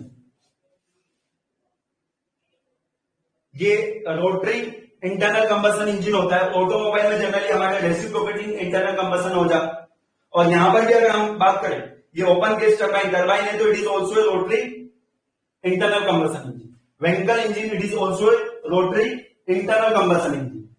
ठीक है, practically आजकल तो ये यूज होता नहीं है। एक जापानीज कंपनी थी, है अभी भी, माजदा, जापानीज कंपनी थी माजदा, उसने यूज किया था कुछ ऑटोमोबाइल्स में, बट उसकी एफिशिएंसी इतनी बेटर नहीं थी जितनी रेसिप्रोकेटिंग इंजन की है। तो always we work on efficient engine, तो इसीलिए वो आउटडेटेड हो गया, उसको प्रैक्टिकली उसका कोई ज्यादा एप्लीकेशन नहीं है। ठीक है, उसके बारे में भी हम पढ़ेंगे। अगर हम यहाँ पर देखें ना तो हमारे ये सब्जेक्ट में 99% जो पूरा सिलेबस है ना, वो हम इंटरनल कंबशन इंजन का रेसिप्रोकेटिंग टाइप के जो इंजन होंगे ना उसके बारे में ही पढ़ेंगे। 1% हम बस देख लेंगे रोटरी इंजन वगैरह के बारे में, बाकी मेन जो सिलेबस हमारा पूरा रेसिप्रोकेटिंग इंटरनल कंबशन इंजन का। ठीक है, अब देखिए बेटा, एक और बहुत ही इंपॉर्टेंट ऑब्जर्वेशन। अच्छा, मैं अगर आपसे पूछता हूं कि मुझे बताइए कि ये इंटरनल कंबशन इंजन की एफिशिएंसी ज्यादा रहेगी या एक्सटर्नल कंबशन इंजन की एफिशिएंसी ज्यादा रहेगी? देखते हैं आपका जवाब क्या आता है। इंटरनल कंबशन इंजन की एफिशिएंसी ज्यादा रहेगी या एक्सटर्नल कंबशन इंजन की? एक्सटर्नल की।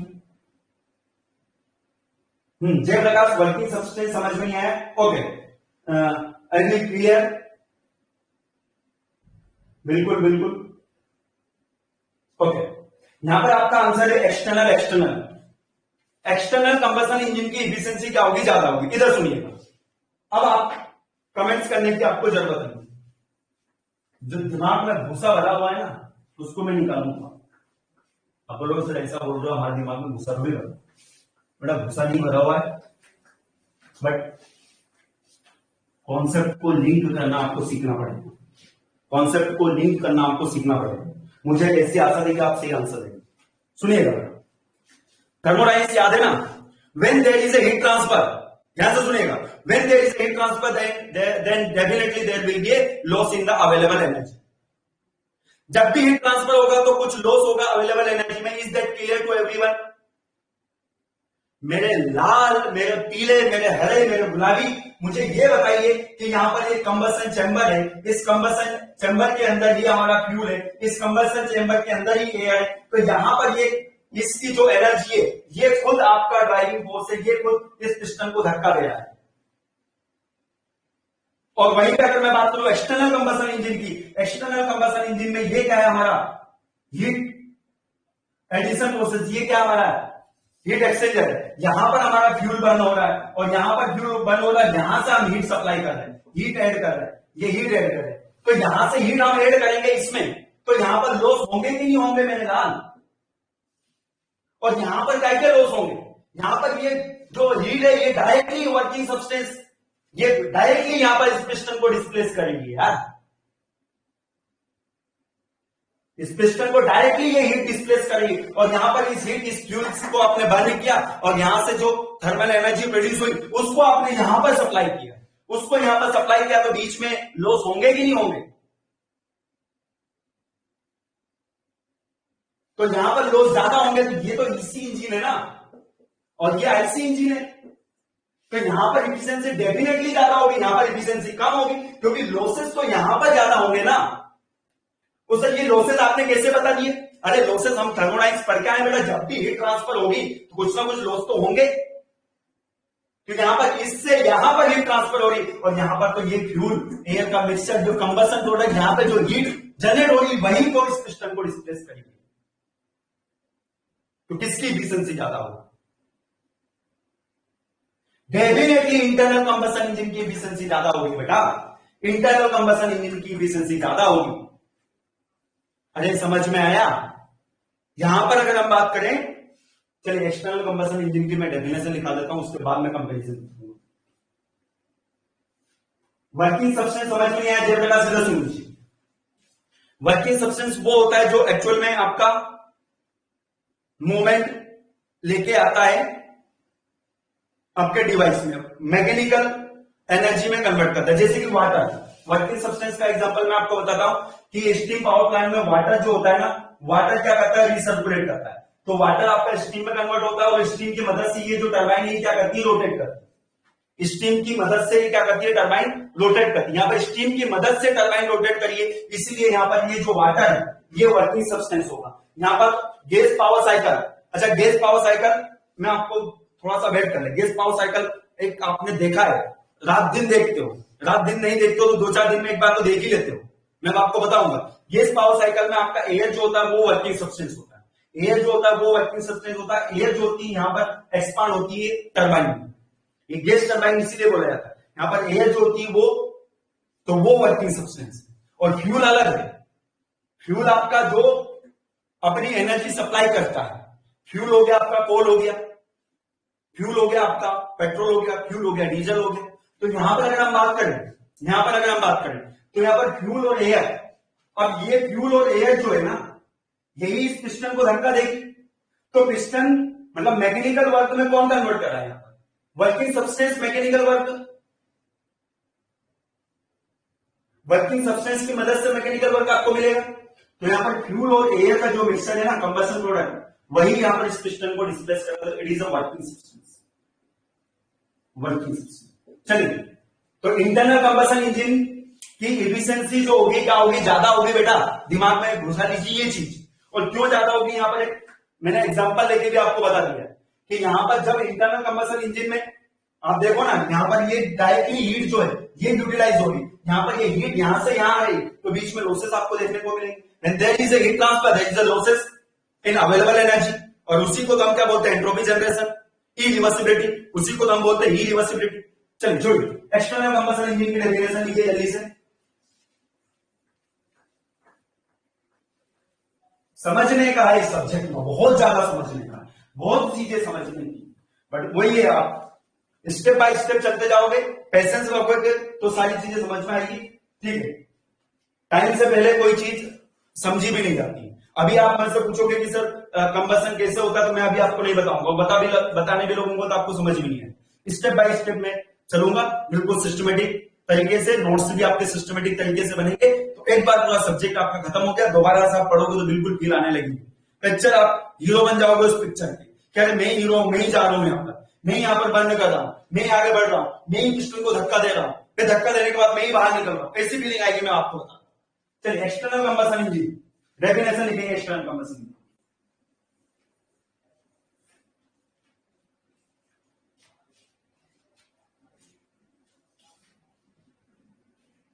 when there is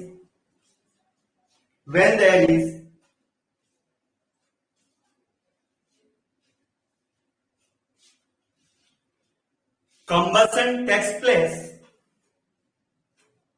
when there is combustion takes place,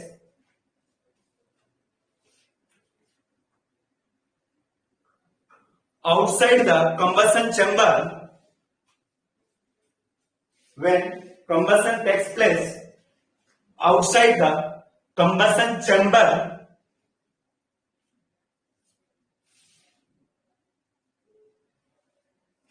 and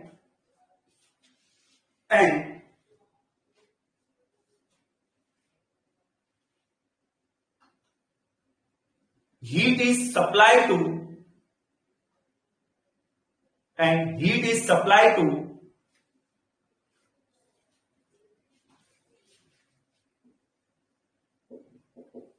working substance,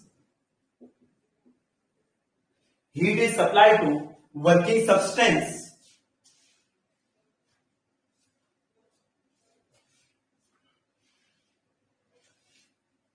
means इस तरह से लिखेंगे,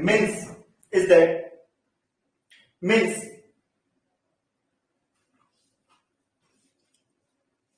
combustion product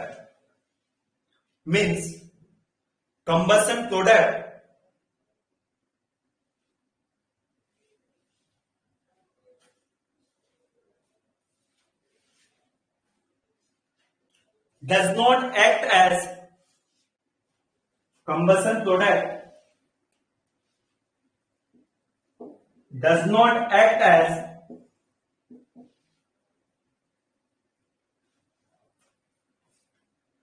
working substance.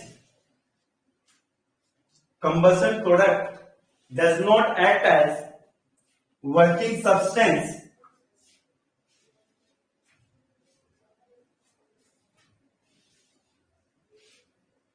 to develop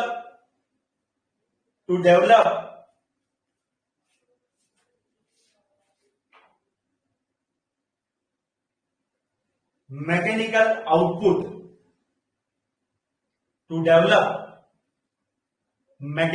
output, is that clear? EC engine क्या होंगे, जहां पर combustion outside the combustion chamber, ठीक है। हाँ बोलिए बेटा यहां पर आप हैंड रेस कर रहे हैं तो आपके वॉइस में नहीं सुन सकता, यहां पर स्पीकर नहीं है मेरे सिस्टम में, क्लियर है? तो आप कमेंट्स बॉक्स में कमेंट्स करके आप लिखें आपका डाउट, ठीक है। तो यहां पर एक्सटर्नल कंबसन इंजन क्या होगा, जहां पर कंबसन जो है कंबसन चैम्बर के बाहर होगा, this is the combustion chamber, इसके बाहर हो रहा है, और इस कंबसन से जो हीट एनर्जी, थर्मल एनर्जी निकलेगी उसको हम सप्लाई करेंगे इस कंबसन चैम्बर में, और यहां पर ये फ्यूल जो है आपका अपनी एनर्जी दे देगा, देन उसको क्या कर देगा, डिस्पोज कर देगा। तो यहां पर इस टरबाइन में एक्सपांसन जो होगा किसका होगा, यहां पर जो एयर आएगी, यहां पर जो वर्किंग सब्सटेंस होगा उसका एक्सपांसन होगा। ये जो कंबसन का प्रोडक्ट रहेगा वो यहां पर एक्सपांड नहीं हो रहा है, तो उस इंजन को हम क्या बोलते हैं, एक्सटर्नल कंबसन इंजन। एग्जांपल लिख लें आप लोग, एग्जांपल लिख लें।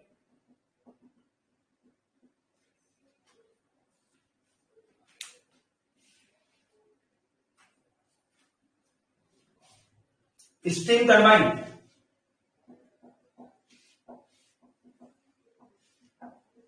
ये जो रैंकिन साइकिल है, बॉयलर में हम फ्यूल सप्लाई करेंगे, यहां से ये ट्रांसफर होगा स्टीम में, कन्वर्ट होके स्टीम टरबाइन में। Steam turbine, external combustion, steam engine, अरे वाह याद आ गया, स्टीम इंजन याद है ना, शोले मूवी देखी होगी आपने, कोयला डालते रहते हैं भट्टी में, और वो पानी से स्टीम जनरेट होती है, और उससे आपका इंजन का होता है, रेसिप्रोकेट होता है, तो स्टीम इंजन।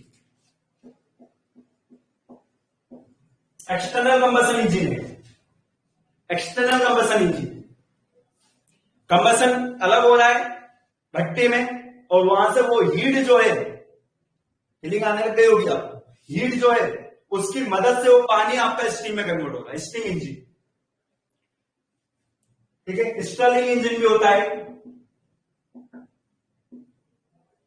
इसका भी प्रैक्टिकली अभी एप्लीकेशन नहीं है। Stirling engine,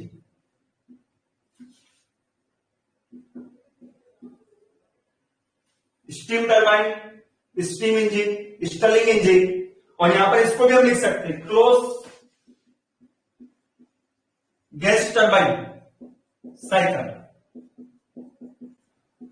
close gas turbine cycle,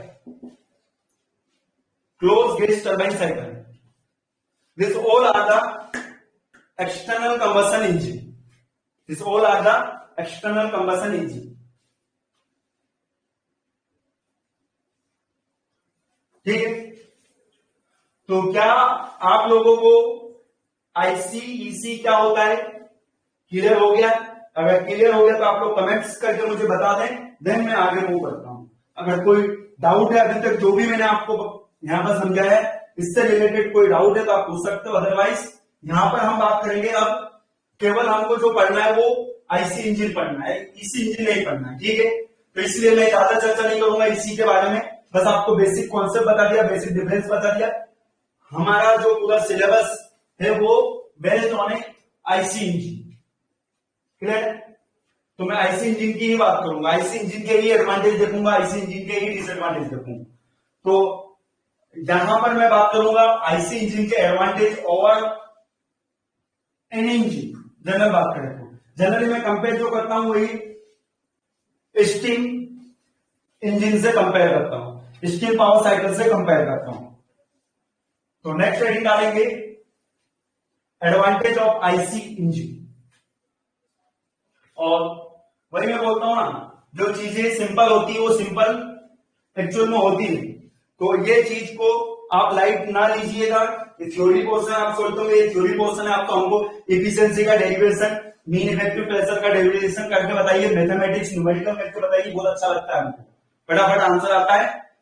तो उससे आपका काम नहीं चलेगा, हमको जेईई लेवल की एग्जाम निकालनी है तो you have to learn this theory also.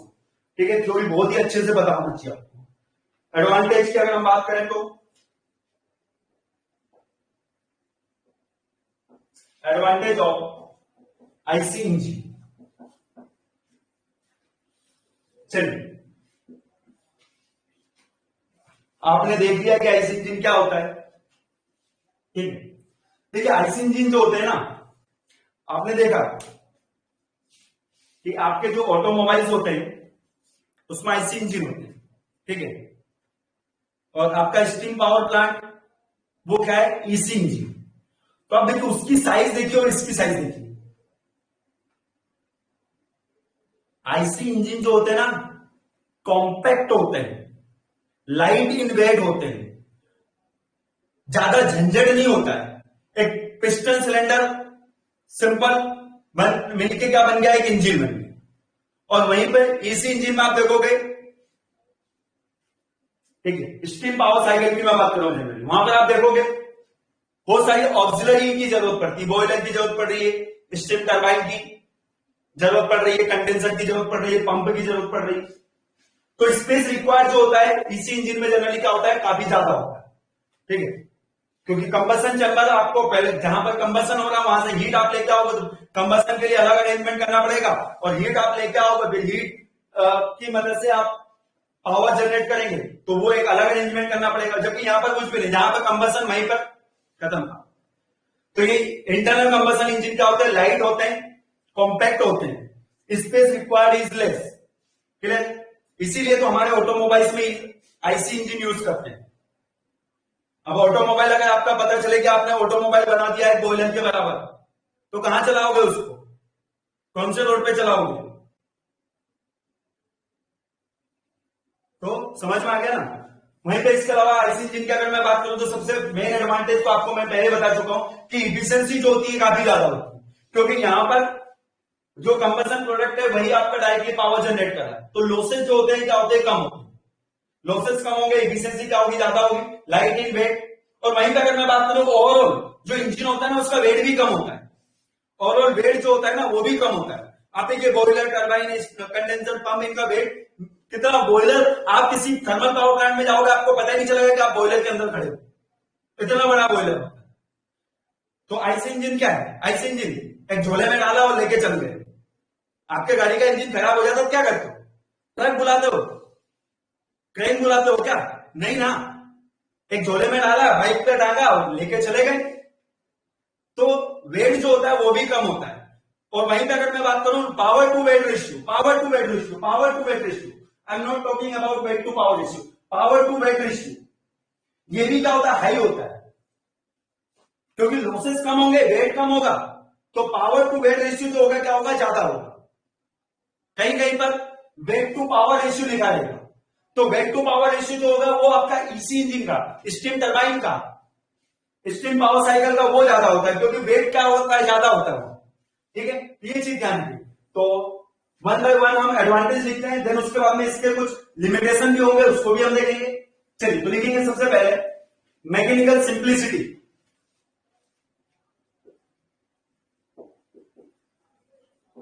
Mechanical simplicity कुछ नहीं, एक पिस्टन सिलेंडर लेना है आपको और इंजन बनाना है। Clear? Mechanical simplicity. Second, compact and light weight, less space required, better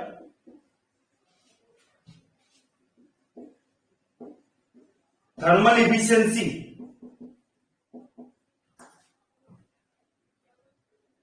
better thermal efficiency. और क्या हो सकता है?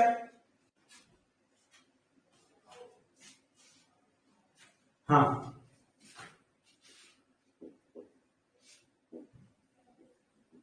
Power to weight ratio less, power to weight ratio less,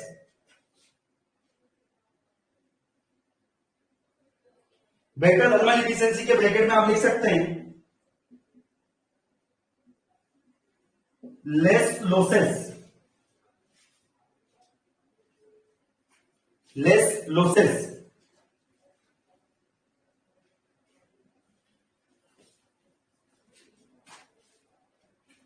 this are the advantage of IC engine over steam power cycle.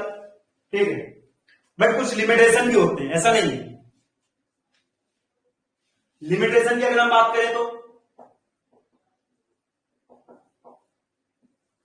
दो इसके main limitation होते हैं।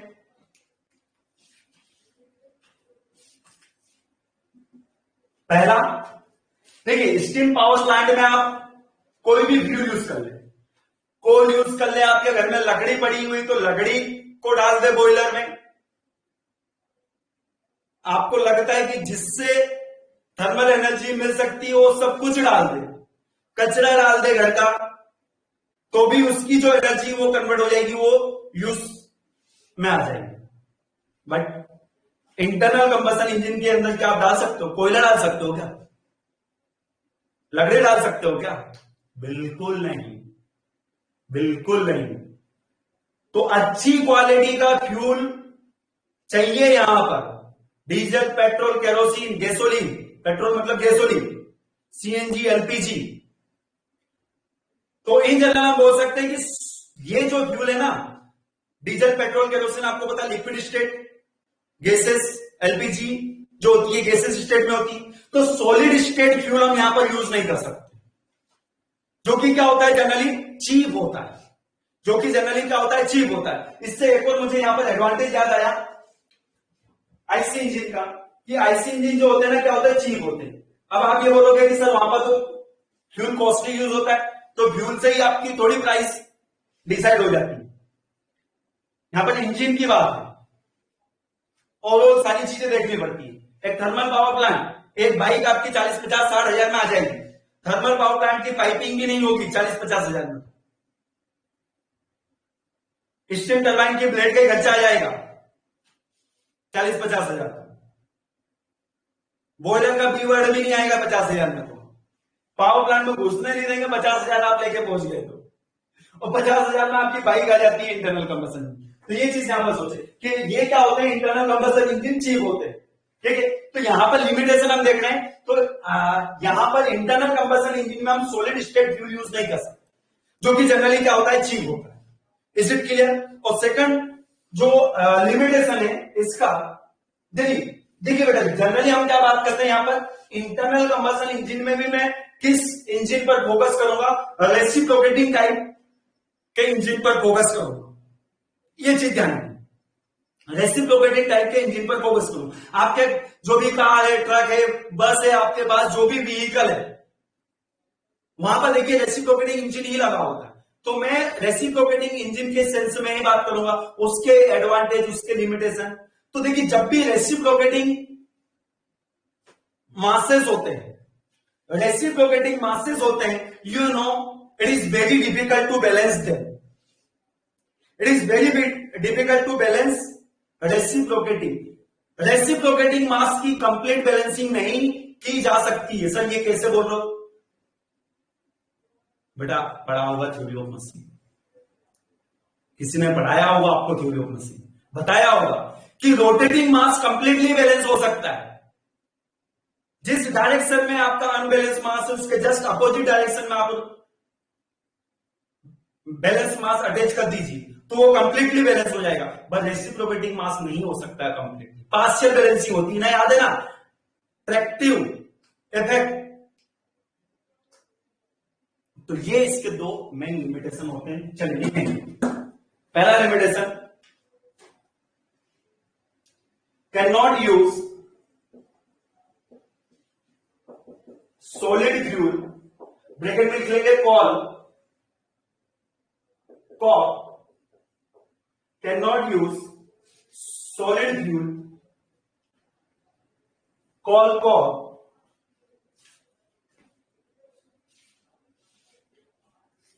comma solid fuel are cheaper solid fuel are cheaper solid fuel are cheaper compared to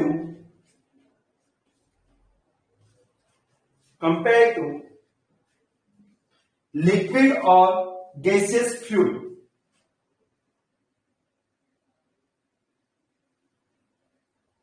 Compared to liquid and gaseous fuel.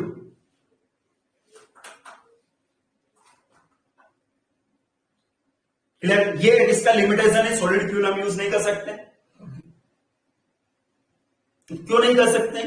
वही है, जब burning होगी solid fuel की तो वहां पर एस निकलेगा, राख, तो राख भी आपकी चली जाएगी, एक्सपांशन, फिर उसको बाहर कैसे निकालोगे? ठीक, next second limitation,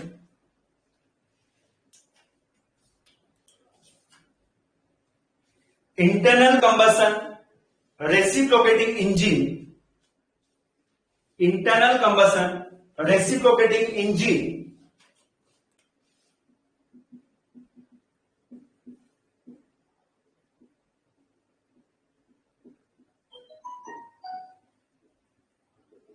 internal combustion reciprocating engine are difficult to balance,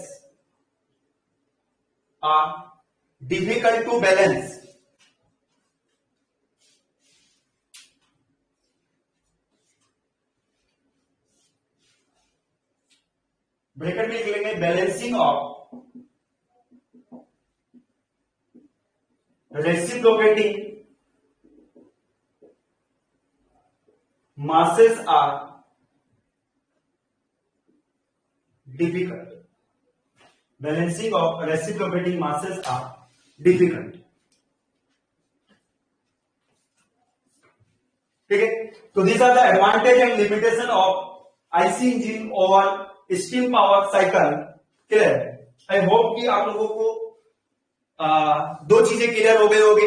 what is IC और ईसी इंजन और क्या क्या एडवांटेज है आईसी इंजन के बाकी इंजन के कंपेयर। क्लियर।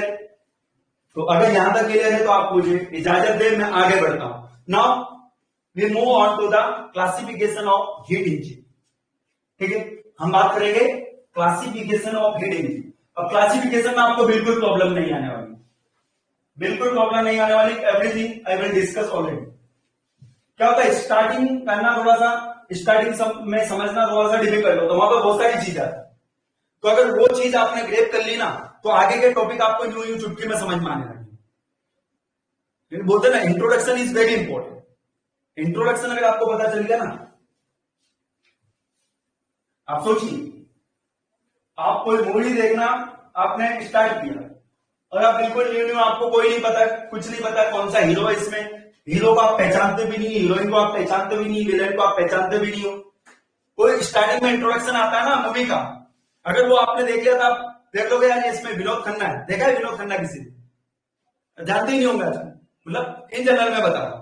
तो स्टार्टिंग में देख लो, अरे विनोद खन्ना है, ये है, वो है, ये हीरोइन है, तो आपको फिर मूवी में कहीं पे दिक्कत आ रही है, वो ही हीरोइन।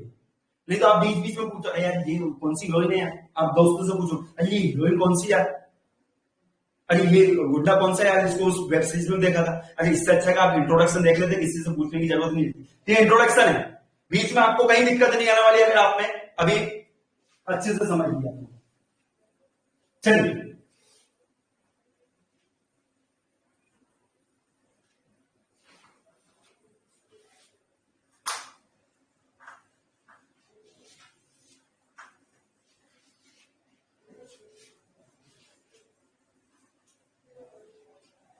हीट इंजन को हम दो कैटेगरी में डिवाइड करते हैं।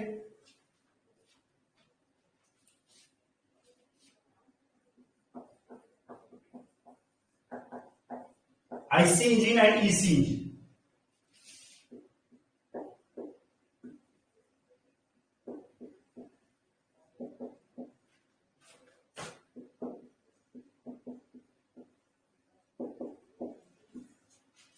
This IC engine and EC engine further divided into two categories.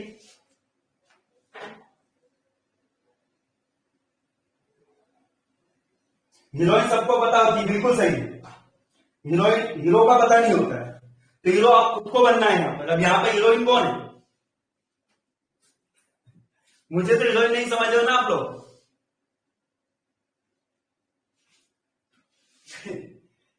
यहां पर हीरोइन है आपका EC engine, IC engine. IC engine आपका हीरोइन, हीरो जो भी आपको समझना वो है पूरी पिक्चर का। ये 60 घंटे की मूवी है लगभग, और इसका हीरो कौन है? हमारा आईसी इंजन। इसमें विलेन भी आएंगे बीच में, ठीक है, वो सब देखेंगे। अब देखते हैं ये हीरो किस तरह से हैंडल करता है सबको। हीरोइन को भी लेके आएंगे हम, हीरोइन को भी लेके आएंगे, turbo charger, super charger, girlfriend इसकी। चलिए, आईसी इंजन को फर्दर दो कैटेगरी में हम डिवाइड करेंगे।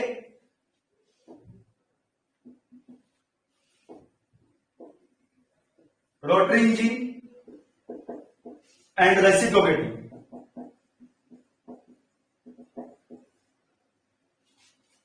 EC engine is also divided into two category. Writing समझ में आ रही है? राइटिंग इतनी अच्छी नहीं है मेरी, क्या करें? EC engine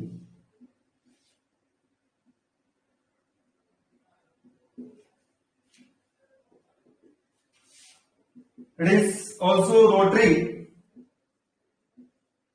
and reciprocating। ठीक है, यहां पर रोटरी और रेसिप्रोकेटिंग को फर्दर हम डिवाइड करते हैं। रेसिप्रोकेटिंग इंजन को की फ्यूल हम कौन सा यूज कर रहे हैं? On the basis of this reciprocating engine is divided into two category. One is gasoline engine, petrol engine जिसको बोलते हैं हम,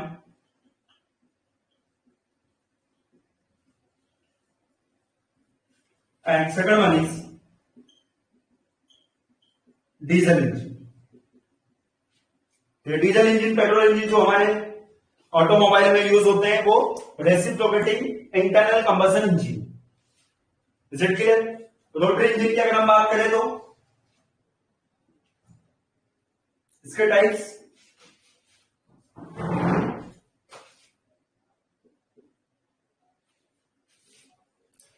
internal combustion engine, open gas cycle and Wankel engine. अच्छा, ये ओपन गैस साइकिल, ये जो इंजन होता है कहां पर यूज होता है, इसका एप्लीकेशन पता है किसी को?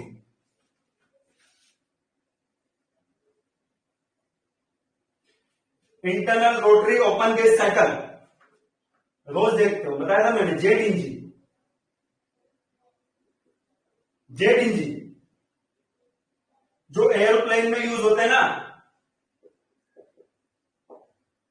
ये एरोप्लेन, इसके विंग्स पर ऐसे दो इंजन लगे होते हैं। ये दो इंजन जो होते हैं ना, ये जो open gas cycle, work on open gas cycle, open gas engine भी इसको बोलते हैं, जेट इंजन। ये दो इंजन होते हैं, वो जो विंग्स होती है ना, विंग्स पर ऐसे दो गोल गोल इंजन लगे होते हैं। उससे क्या होता है, हाई थ्रस्ट जनरेट होता है, जिससे आपका एरोप्लेन क्या होता है, आगे बढ़ता है। तो वो कैसे इंजन होते हैं? इंटरनल कंबशन इंजन होते हैं। कैसे इंजन होते हैं? इंटरनल कंबशन इंजन होते हैं।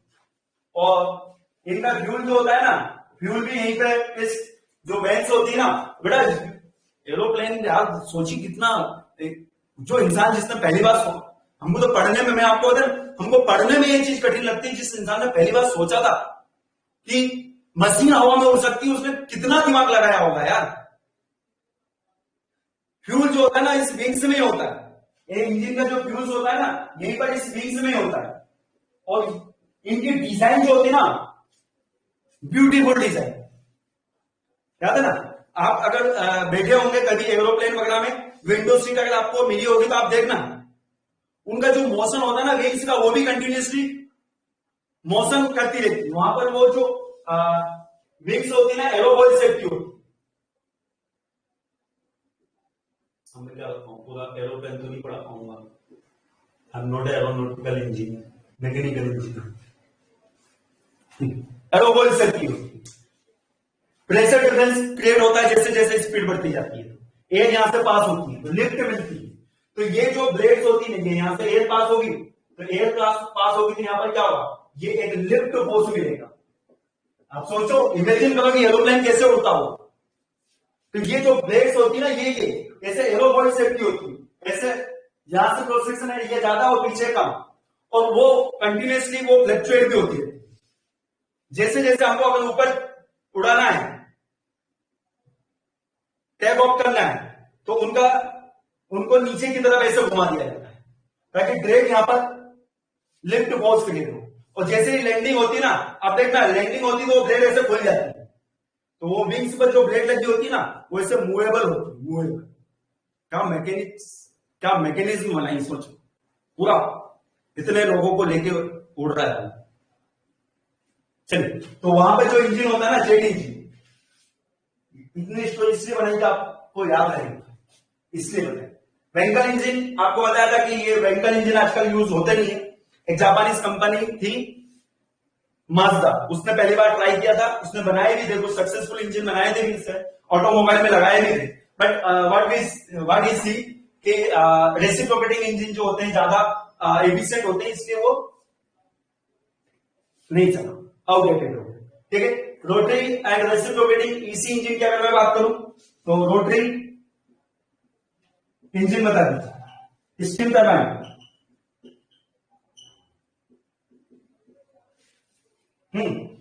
Steam turbine is a rotary external combustion engine. Clear? Reciprocating में स्टीम इंजन, फिर मुझे याद आ गई जेम्स वाट की, sir James Watt. Hats off, mechanical के भगवान। और आपको जान के हैरानी होगी कि he is not a mechanical engineer.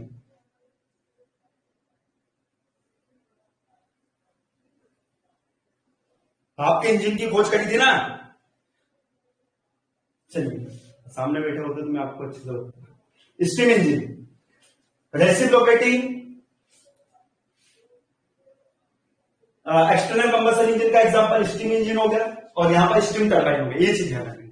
इसके अलावा अगर मैं बात करूं तो रोटरी एक्सटर्नल कंबशन इंजन में एक क्लोज गैस साइकिल भी आ जाएगा आपका। क्लोज गैस साइकिल ओपन रहेगा तो वो आपका इंटरनल कहलाएगा, क्लोज रहेगा तो वो एक्सटर्नल कहलाएगा। रेसिप्रोकेटिंग स्टीम इंजन होते हैं, और यहां पर एक स्टर्लिंग इंजन भी होता है। Stirling engine, it is also a reciprocating external combustion engine. Clear? तो आई होप कि आपको पूरा क्लासिफिकेशन क्लियर हो गया होगा, क्योंकि सभी के बारे में आपको पता है। सभी के बारे में आपको पता है आईसी क्या होता है, ईसी क्या होता है, रोटरी रेसिप्रोकेटिंग क्या होता है, ये चीज आपको समझ में आ जाएगी। पार्ट आपका, अगर वहां पर रोटेशन की वजह से पावर डेवलप हो रहा है और रेसिप्रोकेटिंग की वजह से पावर डेवलप हो रहा है, तो that is reciprocating rotary. Gasoline और डीजल इंजन यहां पर फ्यूल का यूज कर रहे हैं। ठीक है, Wankel engine, it is a rotary drive internal combustion engine. Wankel engine के बारे में भी हम देख लेंगे थोड़ा बहुत। ठीक है, और इसके बारे में आप जान ही गए। Then rotary steam power plant आप पढ़े हो। ठीक है, आज से स्टीम टरबाइन की यूज आपका स्टार्ट होगा 5 बजे से। ठीक है, close gas turbine, close gas cycle जो होते हैं वो भी स्टीम पावर साइकिल जो होते हैं, वहां पर वर्किंग सब्सटेंस का डिफरेंस होता है केवल। Same picture. स्टीम इंजन आपने 16 मूवी देखी है। स्टर्लिंग इंजन के बारे में भी हम देखते हैं। Is it clear to everyone? Gnome engine, very good. What working कैसे होती है वेंकल की? वेंकल की वर्किंग बेटा हम देखेंगे। वेंकल की वर्किंग में आपको अभी डिटेल में बताऊंगा। ठीक है, अभी से 2-5 मिनट में आपको मैं बता दूंगा, और आपको इतने अच्छे से क्लियर भी नहीं होगी। इससे अच्छा है कि हम अलग से जो मैंने मिसलेनियस टॉपिक लिखे ना, वहां पर वेंकल इंजन भी आएगा, थोड़ा सा देख लेते हैं। ठीक है, बिल्कुल सिंपल है वर्किंग, आपको एक बार में समझ में आ जाएगी। वहां पर ऐसा एक चैम्बर होता है, क्लोज चैम्बर होता है, और ठीक है, और ये हमारा शाफ्ट होता है, रोटेटिंग शाफ्ट, और इसके ऊपर क्या लगी होती है? ब्लेड्स लगी हुई। ठीक है ना, दो। तो यहां पर जैसे आपका फ्यूल आएगा तो वो यहां पर स्पेस कम है, कंप्रेस हो जाएगा। जैसे ही आपका ये घूमेगा यहां पर आएगा तो यहां पर ये क्या हो जाएगा? एक्सपांशन हो जाएगा। यहाँ पर किसी ने कुछ पूछा है ग्नोम इंजन। ग्नोम इंजन कैसा होगा बेटा? GNOME engine is rotary engine. Rotary engine, GNOME engine is rotary engine. Rotary engine, internal combustion.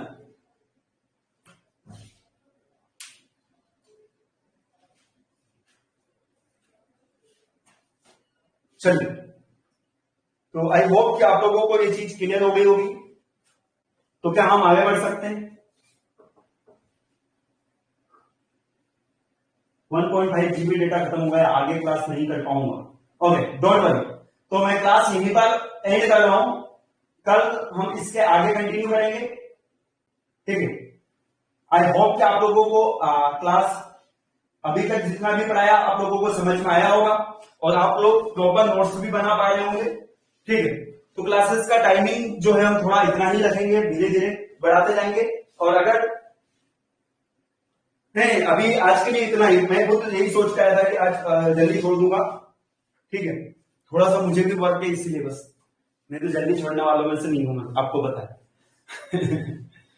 तो कल इसके आगे कंटिन्यू करेंगे। कल हम टर्मोलॉजी देखेंगे, एक एक कंपोनेंट के बारे में, आईसी इंजन के एक एक कंपोनेंट, पिस्टन क्या होता है, सिलेंडर क्या होता है, किस मटेरियल के बने होते हैं, कैसे बनाते हैं, connecting rod, crankshaft, crank, poppet valve, सारे काम देखेंगे। सारे कंपोनेंट के बारे में देखेंगे, और उसके अलावा भी टर्म्स देखेंगे। टॉप डेड सेंटर क्या होता है, बॉटम डेड सेंटर क्या होता है, आईडीसी ईडीसी क्या होता है, ओडीसी क्या होता है, क्लियरेंस वॉल्यूम क्या होता है, everything will be said in to class.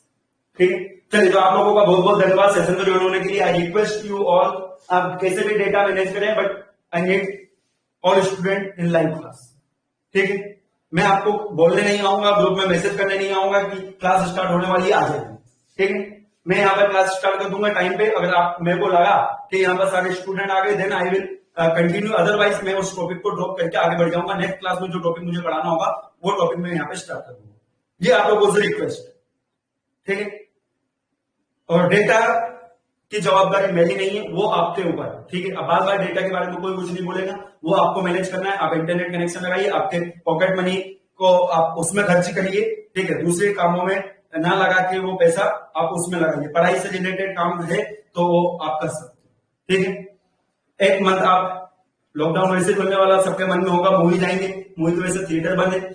ये तो वही होगा कि हम किसी रेस्टोरेंट में जाके पार्टी सार्टी करेंगे, बट दोस्त का बर्थडे मनाएंगे आगे, वो पैसा, एक मंथ का पैसा आप रिचार्ज में लगा दें। ठीक है, तो आप क्लास अटेंड कर सकते हैं और ये पैसा आपको काम आने वाला है, ये मैं आपको क्लियर कर दूं। था तो आप क्या करने वाले, कुछ नहीं। चलिए, थैंक यू वेरी मच, कल मिलेंगे हम। तो आप सभी लोगों का धन्यवाद बहुत बहुत कि आप लोग आए लाइव क्लास में।